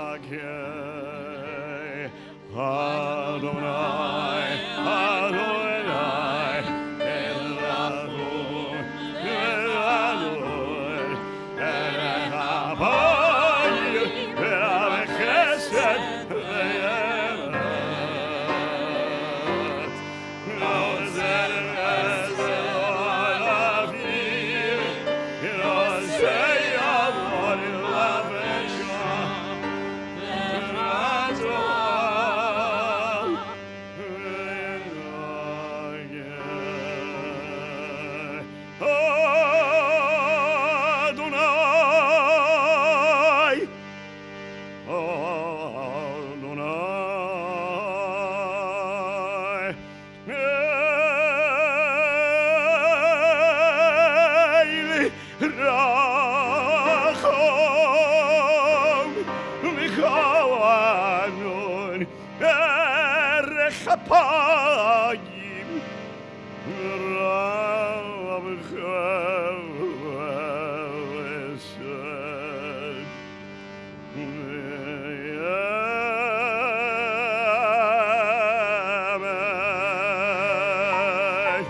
Lo alafim, no say alone v'fesha,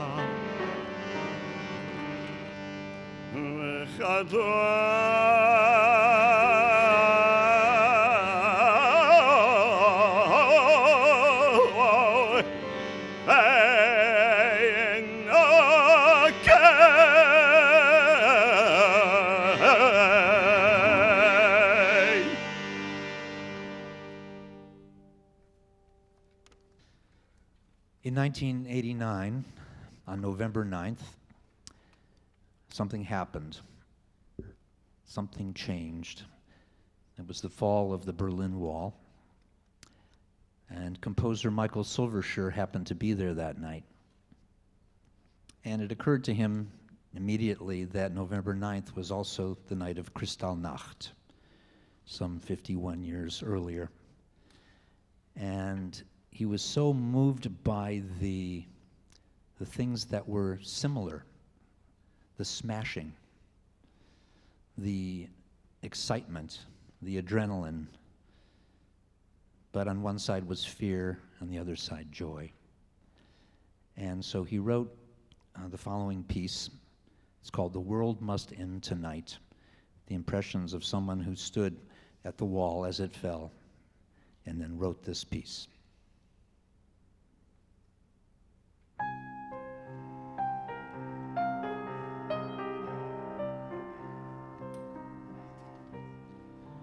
There were signs everywhere we didn't see. There were lines intersecting you and me. There were eyes staring through us as we passed, and the days moved by until the night of broken glass. Footsteps in the darkness, a whisper and a call. Fragments of Coltrane, fragments of Chagall. Hands closing in, grabbing hammers, grabbing rocks. Shattering the windows and the faces on the clocks. We thought the world must end tonight. The world must end tonight, in the flame of blame and shame and spite. It was only the beginning, the world must end tonight.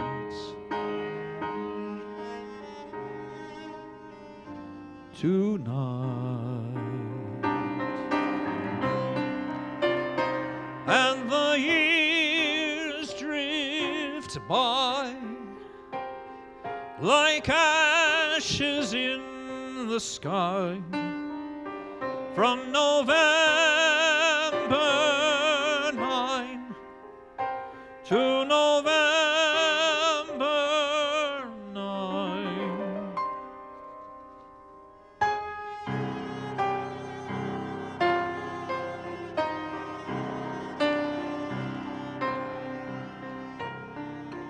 There were signs, shuttered rooms and bolted doors. There were lines, barren shelves and empty stores. There were eyes, staring, shifting all around. People streamed across the border as the world came crashing down.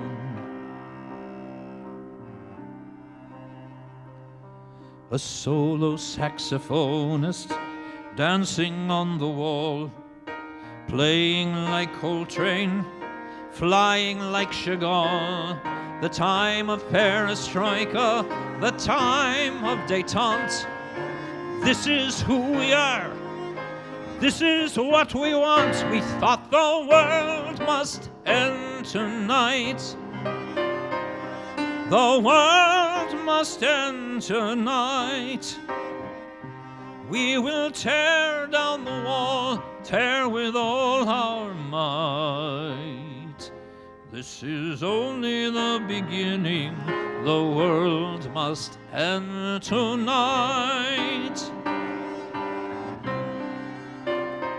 And the years drift by like ashes in the sky, from November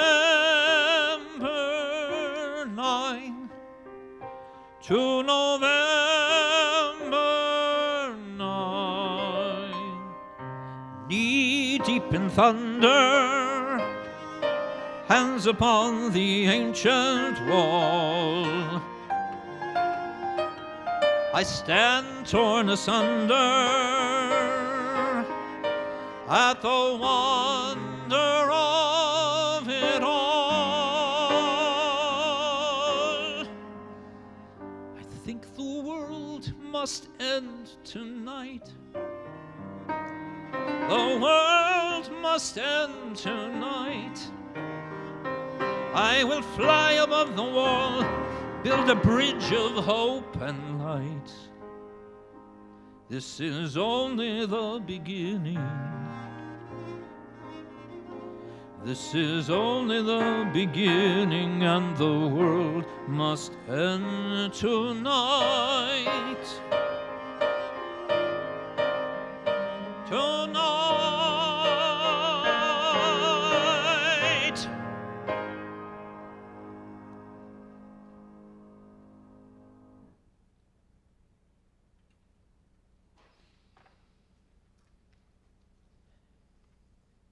Lishmoa, page 29.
לשמוע אל הרינה ואל התפילה.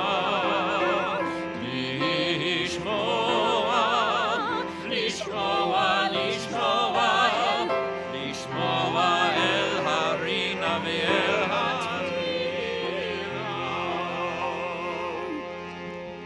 דרש נדרשך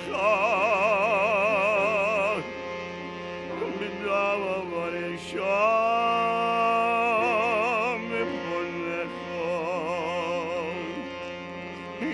ידרש למו ידרש למו משמי מיונך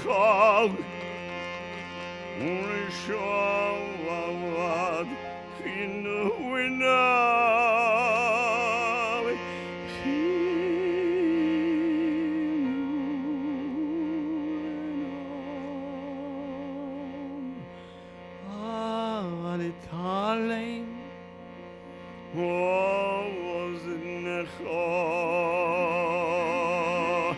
לשמוע אל הרינה ואל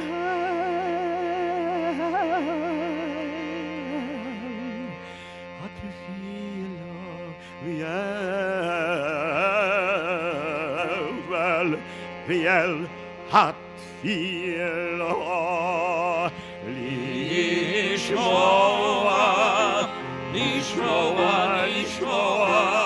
לשמוע אל הרינה ואל התפילה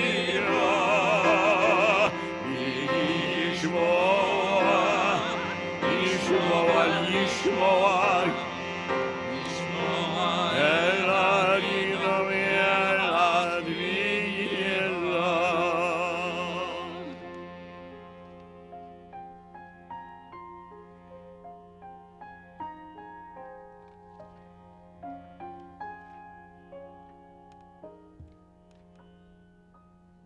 יוצר אתה לכל יציר נוצר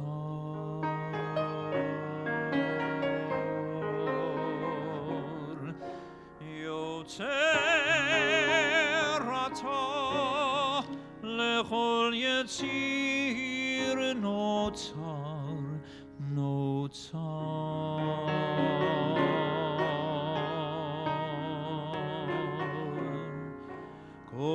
Konanta meyar taref, konanta meyaz taref, taref lecholet samime tzar. Yotzir ata lechol yitzir notzar.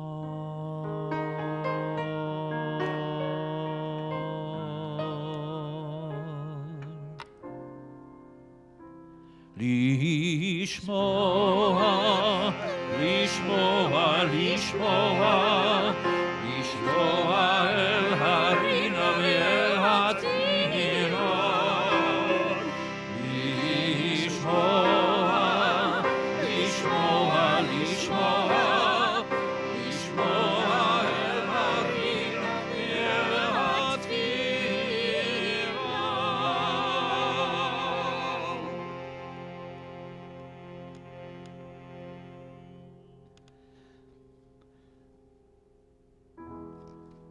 Our accompanist tonight is David Spear, and David has written a wonderful piece called The Triumph of Memory. David has written two musical scores for documentaries about the Holocaust, one of which won an Academy Award and featured Elie Wiesel. The other was called The Triumph of Memory, and in order to do this, we thought that we would pull a piece of poetry, and we discovered through our research a beautiful poem written in the Theresienstadt concentration camp by a child. And it's called Birdsong. It's part of a collection of poems written by children in the concentration camps. And it will be read for you by Michelle Barron, music by David Spear, and accompanied by Margaret Edmondson.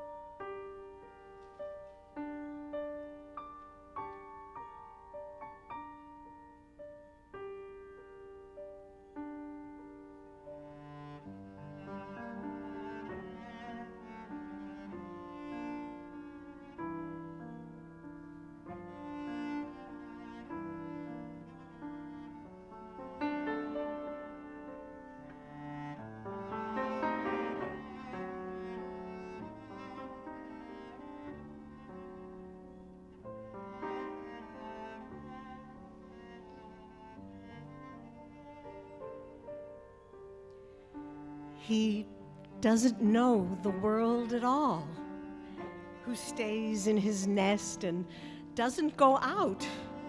He doesn't know what birds know best, nor what I want to sing about.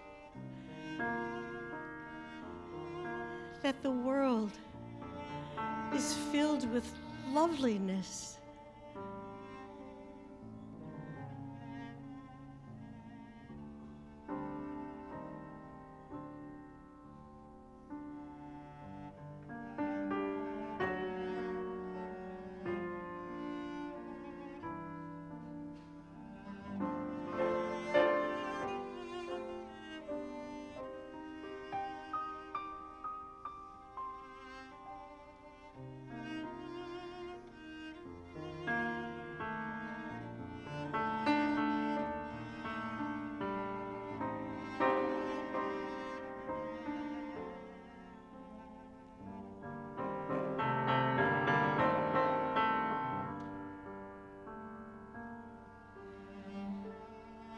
When dewdrops sparkle in the grass and earth's aflood with morning light, a blackbird sings upon a bush to greet the dawning afternight.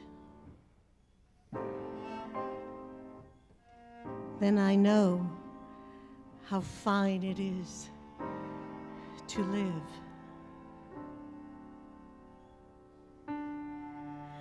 Hey, try to open up your heart to beauty.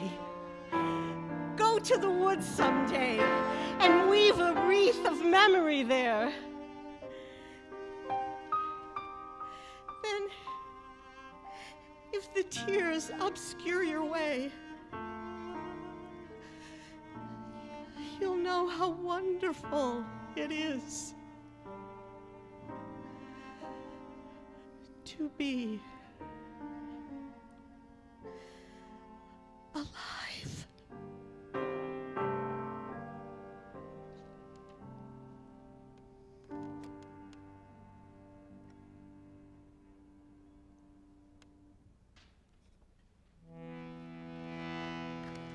David Spear.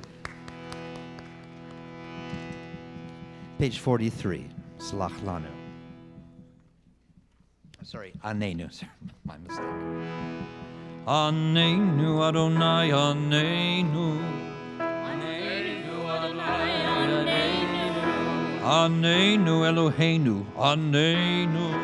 Anenu Eloheinu Anenu. Anenu Avinu. Anenu Boreinu. Anenu Go Aleinu. Anenu Dorshenu. Anenu Podeu Matzil. Anenu. Anenu Podeu Matzil. Anenu. Anenu Tzadik V'Yashar. Anenu. Anenu Tzadik V'Yashar. Anenu. Rachum V'Chanun. Elohei Avraham, Avir Yaakov, עונה ועת צרה. עננו אדוני עננו, עננו אלוהינו עננו, עננו.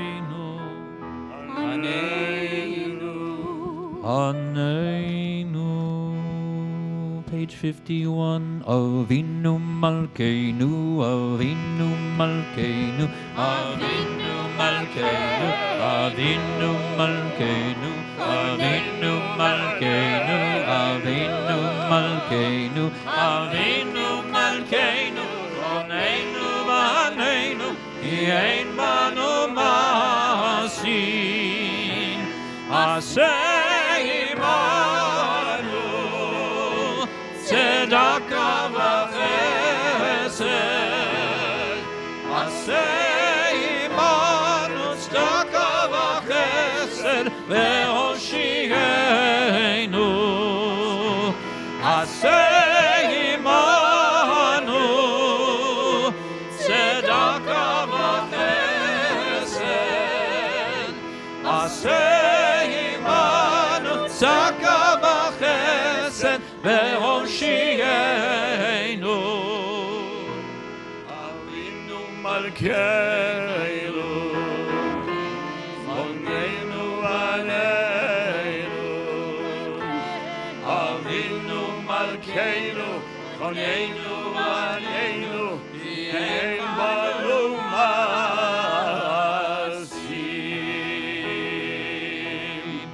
Ask you to please rise.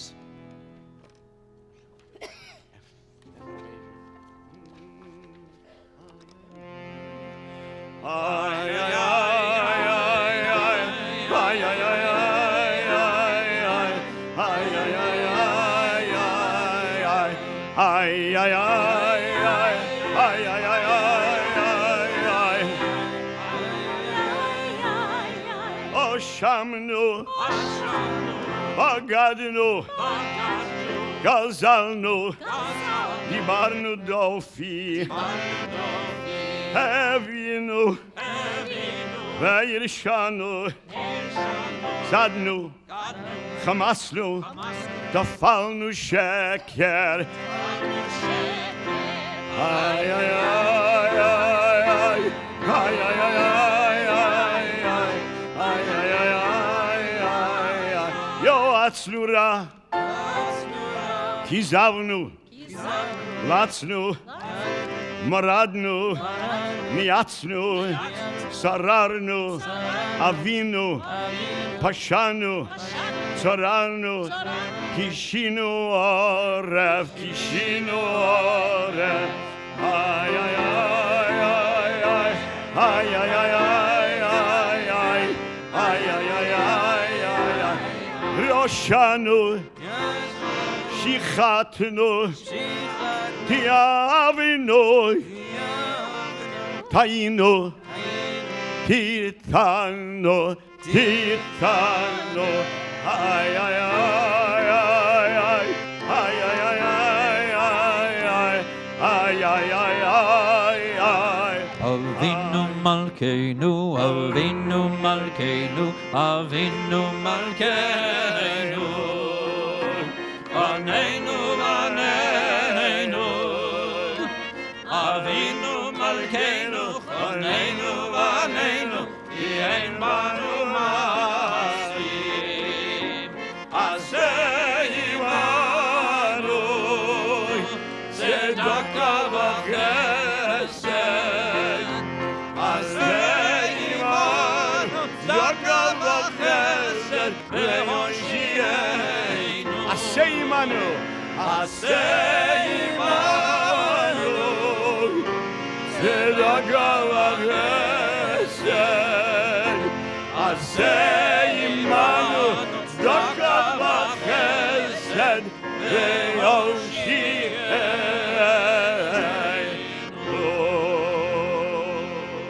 Be seated. Shana Tova. Before we conclude, first a very lovely thank you for a wonderfully interesting, inspiring evening. To Alana Zimmerman, who ran around making all of this happen, thank you so very, very much. To Dr. Richard Campbell, our guest this evening, thank you so much for sharing your learning and your wisdom. And to Rabbi Farkas, who came back and brought us wonderful experiences that he had in Germany, thank you so very, very much. There you are. There you are.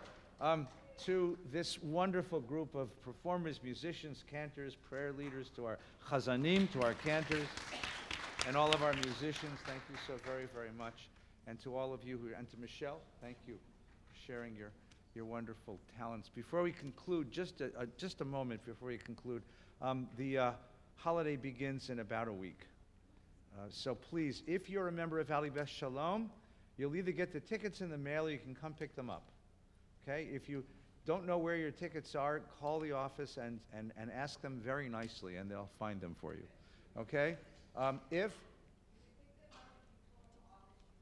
you told the office you're coming to pick them up, you can come pick them up. Otherwise, a uniformed member of the United States government will come to your door and hand them to you.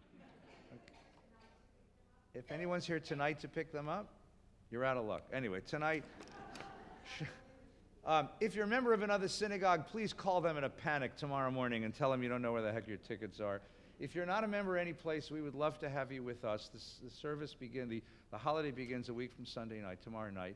And you just need to call us up and we'll make this possible for you. We would be very honored to have you pray and to learn and to celebrate the new year with us. If it's a financial burden, we will make it possible for you.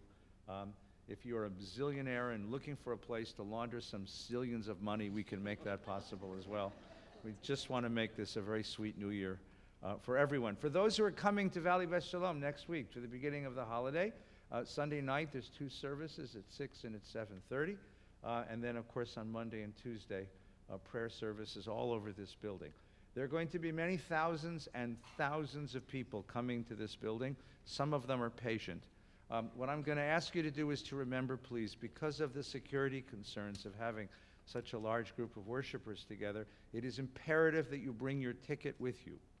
They will not let you in without the ticket, no matter how sweet and wonderful your soul. You also have to bring some identification that says you are who you are. A driver's license, a passport, a water bill, whatever you got that says you are who you are, bring it so they'll let you in. We're going to have metal detectors this year because, for obvious reasons, we want everyone to be safe. It's going to take a little longer to get everybody through those metal detectors into the building. This is not TSA. You don't need to take off your shoes or your underpants. Just walk through. Sorry? Yeah. Just walk right through and be patient, and remember that the people who are doing this are here to protect us, and just be kind and patient with them. And I'll just give a longer sermon so you won't miss anything. But please be patient with us as we try to welcome everyone for the holiday. Those, I think, are the principal announcements. You have another announcement, Sam? If you park in the lot, you park by another car, you must leave your keys. Yeah, so here's the easiest thing. Parking becomes a problem because, thank God, there are more Jews than parking places. When that's the other way around, we're going to be in trouble. So if you can carpool, get a bunch of people together where you live and come on down together. Or if you want to take Uber or Lyft, which are wonderful services given to us by the Lord God. Lyft, by the way, is offering a $5 ticket, a $5 coupon, which will get you pretty much anywhere in the neighborhood to here. So if you take Uber or Lyft, you get dropped off right in front. If you have a handicap sticker on your car, a placard, you can leave the car right here and there's a valet who will park it for you. Okay? If you need to park, there is parking in the lot. As Sam mentioned, please leave your keys if you double park somebody in. If you park in front of my driveway, please leave your keys so I can have your car. Right up over here. The neighborhood will be available for parking, but please be conscious of the fact that this is a neighborhood, and while many people from the synagogue do live here, many do not, and many of the neighbors are sensitive about these things, so be kind. But please try to carpool, take Uber, take Lyft, walk down. If you can walk, park away so that those who need the more proximate parking places can have them. Yeah, they'll be parking in the building across the street, and they'll stamp your ticket so it's easier. We'll try to make it. We'll do the best we can. It's just not an easy thing, okay? Any other announcements that I forgot to make?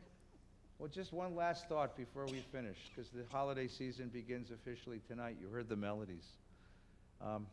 My friend Ronnie and Susie Wolfson were in San Francisco one year, and they were going through shops in Chinatown, which is a wonderful thing to do. And there was this one particular shop that had beautiful things. And they see this interesting piece of pottery. It looks sort of like a box, like a jewelry box, made out of all sorts of colored fragments of pottery, fragments of chinaware.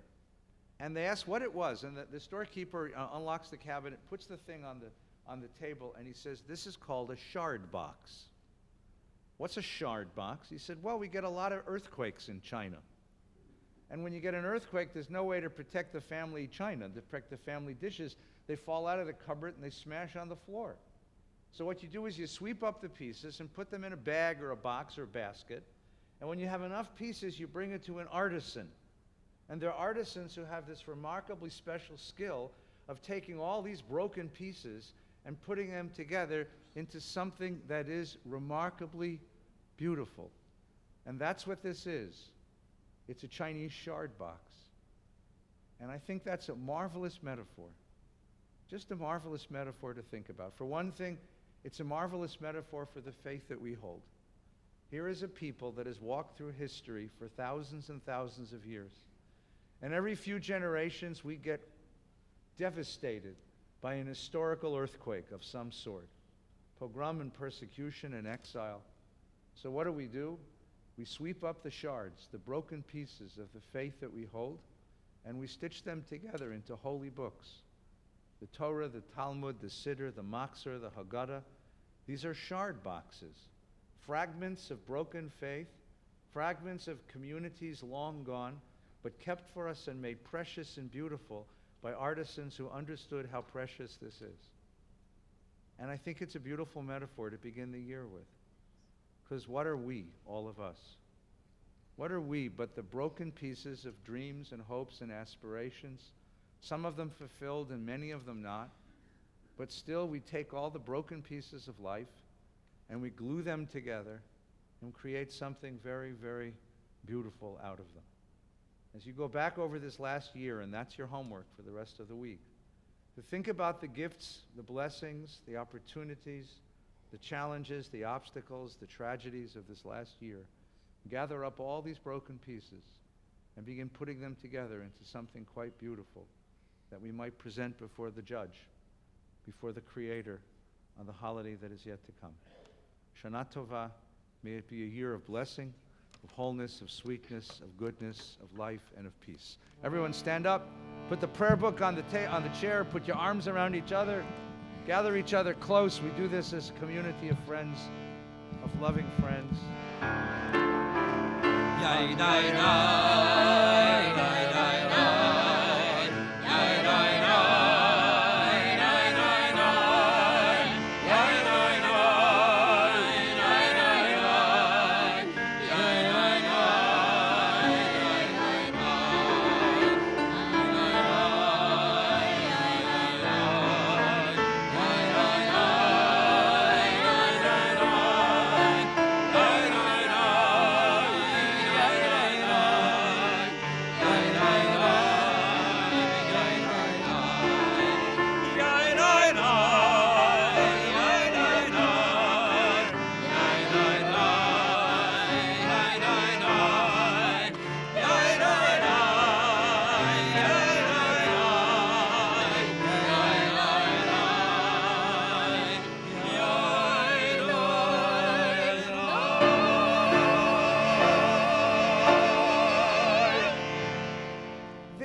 The Selichot service is in some ways not a really official service. It doesn't have a beginning, it doesn't really much have an end, it doesn't have much of a structure.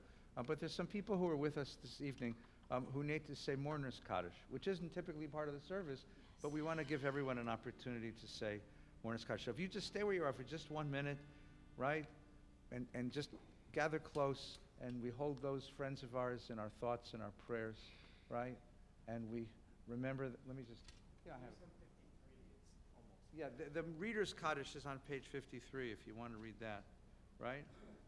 Tilat Adonai daber pivi, v'arech kol basar shem kodsho le'olam va'ed Varech ya me'ata v'ad olam. Hallelujah. Yitgadal v'yitkadash shemei Rabbah. Amen. V'yalmad yivrach cherutei v'yamlich malchutei v'chayechon v'yomechon v'chayedechal Beit Yisrael v'agalau v'zman kariv v'yamru Amen. Yehei shmei Rabbah mevarach le'olam olmei olmaya. Yitbarach v'yishtabach v'yitpa'ar v'yitramam v'yitnaseh v'yithadar v'yitalev v'yitalal shemei dekudsha brichu. Le'elam min kol birchata v'shirata, tushbechata v'nechamata, damiran be'alma v'yimru amen. Yehei shlama rabba min shemaya, v'chayim aleinu v'al kol Yisrael v'yimru amen. Oseh shalom b'mromav, v'yaseh shalom aleinu v'al kol Yisrael v'yimru amen. Tonight as well, if you'd like to stick around, Rabbi Farkas is leading a traditional Selichot service, which will start in 30 minutes, and we'll exceed past. Bring your sin, and he will clean those as well. Shana Tova, happy, sweet, and healthy New Year.